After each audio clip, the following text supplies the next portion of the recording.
যেদিন থেকে এই আন্দোলন শুরু হয়েছে 9 আগস্ট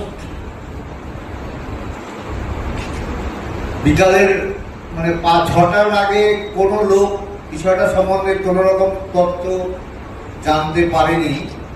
তারপর থেকে যখনই সমস্ত ব্যাপারটা বিশ্বের কাছে উন্মুক্ত হয়েছে তখন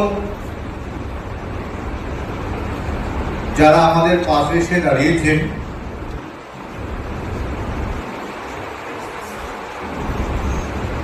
সেই দিক থেকে এই সমস্ত পৃথিবীর সদস্যরা আমার পরিবারের সদস্য হয়েছে এবং আমরা যে লড়াই করছি সে লড়াইতে তারা সর্বতভাবে চেষ্টা করছে যাতে আমরা এই ন্যায় বিচার ছিনিয়ে আনতে পারি। যিনি সবার প্রথম এই বিষয়টা নিয়ে প্রতিবাদ করেছিলেন এবং আমাদের কথা সংবাদ মাধ্যমে তুলে ধরেছিলেন তিনি সুবর্ণ গোস্বামী 12 তারিখ আমাদের বাড়িতে গেছিলেন। সেই 9 তারিখে রাত্রে সেই নির্মম ঘটনা ডিসিনর যে টাকা দেওয়ার চেষ্টা করেছিল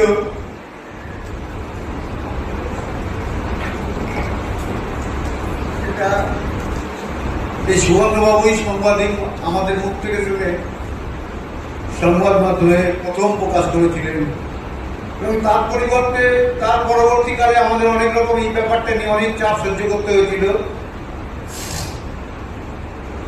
তখন আমাদের লোকাল তৃণমূল নেতারা